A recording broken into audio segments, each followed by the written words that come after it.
গাজীপুরে শ্রীপুরে পারিবারিক কলহের জেরে পূর্ব পরিকল্পনা মোতাবেক স্ত্রী মিমকে শ্বাসরোধ করে হত্যার ঘটনায় মামলা মূলে স্বামী আল আমিনকে ৬ ঘণ্টার মধ্যে গ্রেপ্তার করেছে র্যাব। বৃহস্পতিবার দুপুরে র্যাব ১-এর গণমাধ্যম শাখা গ্রেপ্তারের বিষয়টি নিশ্চিত করেন সুপ্রিম বাংলা টিভিকে। এর আগে গোপন সংবাদের ভিত্তিতে গতকাল বুধবার দিবাগত রাতে জামালপুর জেলার সদর উপজেলার ফৌজদারি মোড় এলাকায় র্যাব ১ ও র্যাব ১৪ আভিযানিক দল যৌথ অভিযান চালিয়ে তাকে গ্রেপ্তার করে। এই ঘটনায় গৃহবধূ মিম আক্তারের বাবা ইউসুফ খান বাদী হয়ে গতকাল রাতেই সংশ্লিষ্ট থানায় হত্যা মামলা দায়ের করেন। অভিযুক্ত স্বামী হলেন টাঙ্গাইল জেলার কালীহাতি থানার সরাতৈল গ্রামের আমিনুলের ছেলে।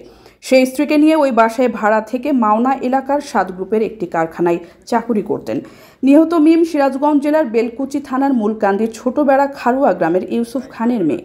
সে স্বামীর সাথে ৩ মাস যাবৎ মাওনা ইউনিয়নের মাওনা উত্তরপাড়া গ্রামের বড়বাড়ির আব্দুস সামাদের একটি বহুতল ভবনের ৩য় তলার একটি কক্ষে ভাড়া বাসায় থাকতেন। সেখানেই স্বামীর হাতে হত্যার শিকার হন নিহত মিম। খবর পেয়ে বুধবার ওই বাড়ি থেকে মিমের লাশ উদ্ধার করে পুলিশ।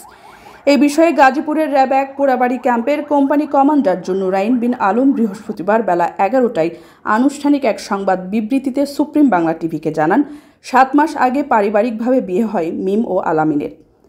বিয়ের পর থেকে তাদের মধ্যে দাম্পত্য জীবনে পারিবারিক কলহের সৃষ্টি হয়। সে পারিবারিক কলহের জেরে ১ মাস আগে স্ত্রীকে হত্যার বিভিন্ন পরিকল্পনার ছক আঁকতে থাকেন স্বামী আল আমিন। ছক আঁকা পরিকল্পনা অনুযায়ী গত ২৫শে জুন রাত ৮:১৮টার দিকে স্ত্রীকে শ্বাসরোধ করে হত্যার পর ঘর তালাবদ্ধ করে অন্যত্র আত্মগোপনে চলে যান আল আমিন। পরদিন তিনি জামালপুরে গিয়ে বন্ধু আরিফকে ফোন করে হত্যার বিষয়টি জানান। র্যাব জানায়, প্রাথমিক জিজ্ঞাসাবাদে স্বামী আল আমিন তার স্ত্রী মিম আক্তারকে খুন করার পরিকল্পনা এবং হত্যার দায় র্যাবের নিকট স্বীকার করে। পরে গ্রেপ্তারকৃত আল আমিনকে শ্রীপুর থানায় হস্তান্তর করা হয়েছে বলে জানায় র্যাব।